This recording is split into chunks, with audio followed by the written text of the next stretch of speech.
Balita mula sa lalawigan sa bawat rehiyon ng ating bayan. Dito sa Ang Pilipinas Ngayon.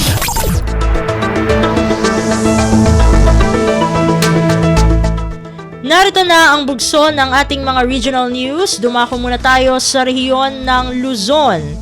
5 individual na may ugnayan sa NPA sa Cagayan at Isabela sumuko na sa mga otoridad. Ang detalye ng balita ihahatid sa atin ni April Racho mula sa Tuguegarao. Iti lilipas ni taon 2023, may isang NPA in the barrio kan 5 supporter ti Communist Terrorist Group na CTG ti voluntaryo asimuko kadag iti pulisya ti Cagayan ken Isabela. Base iti impormasyon nga imbingay ti Police Regional Office 2 in PRO2 karaman kadag iti simuko da alias Gorio kamang ti NPA in the barrio Jason Mariano Isabela alias Ray kan alias Rick sigo da supporter Manipod City of Villagan kan San Mateo Isabela karaman pa da alias Dado kan alias Maria sigo da supporter Manipod Mat ti Cagayan. Sigun kadakwada simuko daga po iti narigat akapadasan da iti dagiti makakanigid a grupo dinayo met ni Regional Director Brigadier General Christopher Birong ti Police Regional Office 2 dagiti pulisya ti Rehiyon 2 ken agraman dagiti dumang ahensya ti gobyerno iti panang supportar da iti programa ti National Task Force to End Local Communist Armed Conflict with LTF-LCAC. Manipud Tuguegarao City dayti ni April sa Lucon Radyo para iti Radyo Pilipinas World Service.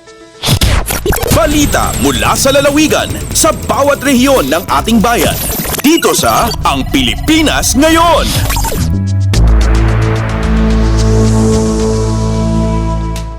Inyong napakinggan ang ulat ni April Racho mula sa Tuguegarao. Pumunta naman tayo sa Baguio City Fluvial Parade sa pamosong Burnham Lake.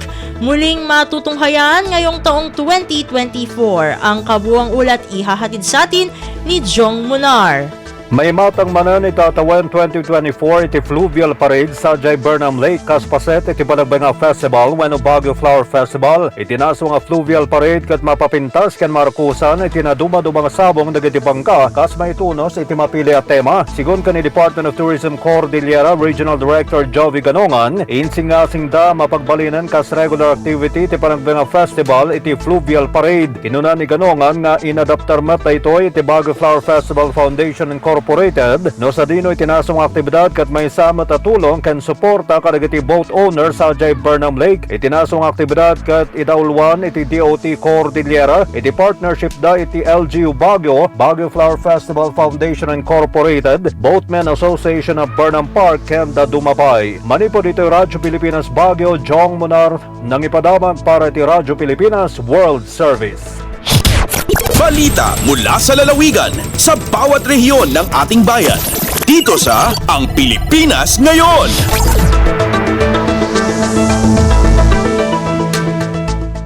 Inyong napakinggan ang ulat ni Jong Munar mula sa Baguio City. Alamin naman natin ang mga balita sa Virac. 63 years old na lalaking municipal most wanted person ng Placer Masbate sa kasong rape, arestado. Ang detalye ng balita, ihahatid sa atin ni Jan Tatad. Arestado ang sarong lalaking 63 anyos na municipal most wanted person kan Placer Masbate sa kasong rape kan nakalihis na Disyembre 30. Ang akusado nasa kote sa ikinundoser na manhunt operation kan pinagsaro na mga operatiba kan Placer Municipal Police Station, Masbate 2nd Provincial Mobile Force Company sagkod Masbate Provincial Intelligence Unit sa Barangay Pasyagon sa nasabing banwaan. Susog sa kapulisan, poko mas o menos alas 9 nin pagkaaga kan sa indang inaresto ang akusado sa bisa kan warrant of arrest na ipinaluwas kan RTC Branch 49 Masbate City asin warang ipinagrekomendar na piyansaan na banggit na hukuman para sa temporaryong paglaya kan akusado. Mientras tanto, presenting yaon sa puder kan Placer MPS ang akusado para sa nagkakanigong disposisyon sa good dokumentasyon. Sigun sa Placer MPS, padagos an sa indang esferso sa pagdakop kan mga tawong nagbabayular sa liye para subuot sa karahayan kan lambang kahimanwakan sa indang nasasakupan. Hali digdi sa Radyo Pilipinas Virac, ini si Jan Tatad para sa Radyo Pilipinas World Service. Balita mula sa lalawigan sa bawat rehiyon ng ating bayan. Dito sa Ang Pilipinas Ngayon.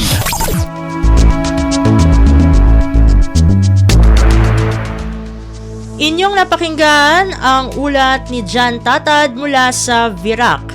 Dumako naman tayo sa rehiyon ng Kabisayaan, New Year's Countdown. sa Mandaue City, Cebu matagumpay na naisagawa. Pakinggan ang kabuang ulat na ihahatid sa atin ni Angelita Hapal mula sa Cebu. Nahimong malampuson ang pagpahigayon sa New Year's countdown nga gipasugdaan sa lokal nga kagamhanan sa Dakbayan sa Mandaue. Mga nagkadayang kalingawan ang gidalit sa lokal nga kagamhanan sa Dakbayan sa Mandaue ngadto na sa mga Mandauehanon nga nagtapok atubangan sa Mandaue City Hall subay sa ilang pagpaabot sa bag-ong tuig.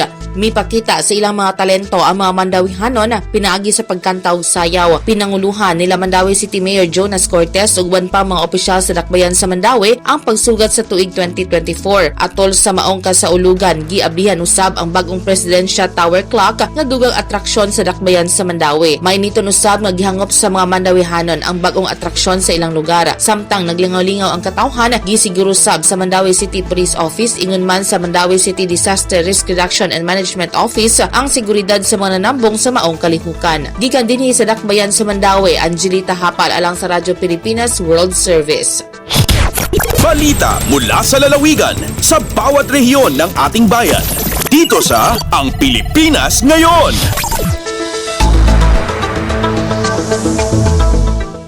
Inyong napakinggan ang ulat ni Angelita Hapal mula sa Cebu.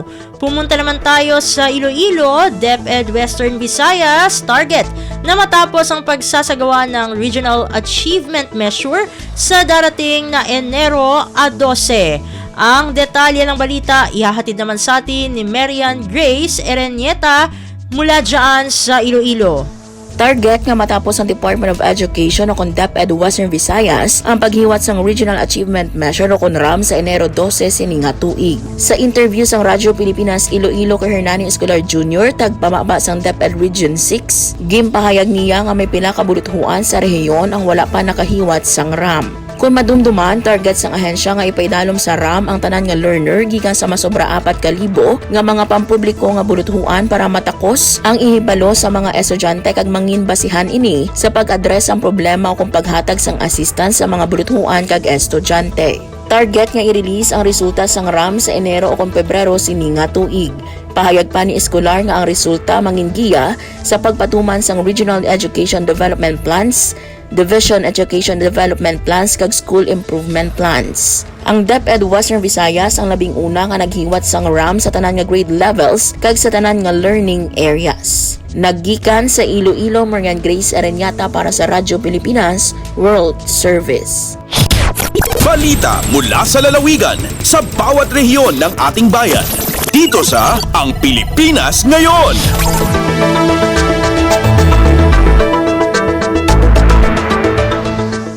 Inyong napakinggan ang ulat ni Marian Grace Erenieta mula sa Iloilo. Dumako naman tayo sa rehiyon ng Mindanao. 10th Infantry Division naghahanda na sa posibleng expansion nito sa South Cotabato at General Santos City ngayong 2024. Ang kabuang ulat, ihatid naman sa atin ni Armando Fenequito mula sa Davao. Nangandam na ang 10th Infantry Division o 10th ID sa posible expansion sa ilang ginsakupang lugar diha sa General Santos City o South Cotabato karong 2024. Kini mao ang gibutiag ni 10th ID Commander Brigadier General Alan Hambala atol sa year-end media fellowship. Sumala pa ni Hambala nga usa sa ilang ginapangandaman mao ang pagbutang og mga tropa sa maong mga lugar kon asa duna pa usay puwersa sa mga New People's Army kon NPA ang pipila ka bahin sa maong mga lugar. Tungod niini ilang ginatun-an karon ang posibleng realignment sa mga brigada sa sundalo diha sa ilang mga lugar kay sakupan kung ugaling madayo na kini ang General Santos City o South Cotabato na hilakip kini sa 6th Infantry Division ubos sa Western Mindanao Command. I think it's more on the plan, no? But even plano pa lang yun, but we have to prepare. We have to be prepared. Gikan sa Radyo Pilipinas Davao, ako si Armando Fenequito alang sa Radyo Pilipinas World Service. Balita mula sa lalawigan sa bawat rehiyon ng ating bayan. Dito sa Ang Pilipinas Ngayon.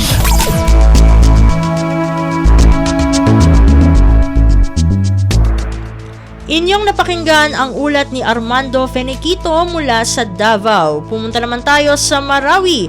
Bagong traffic rules sa Mindanao State University Marawi Campus ipatutupad ngayong unang buwan ng 2024. Ang detalye ng balita, ihatid sa atin ni Johania Yusuf. Pagkatukan ng Mindanao State University o din na MSU Marawi Campus, sumadak na tao may pantag ko bago o din na enhanced traffic rules sa Solida University.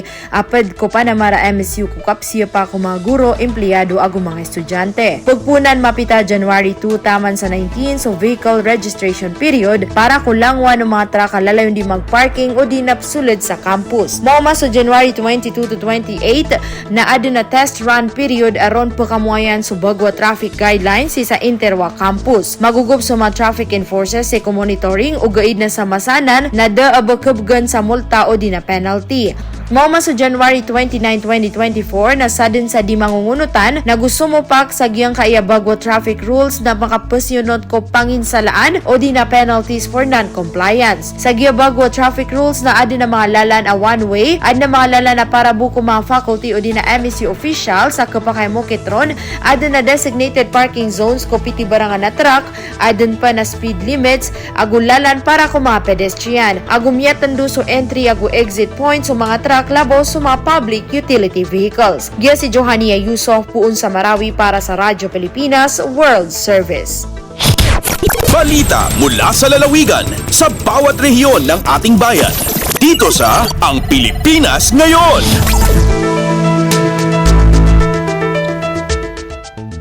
Inyong napakinggan ang ulat ni Johania Yusuf mula sa Marawi. Dito na natatapos ang ating regional news.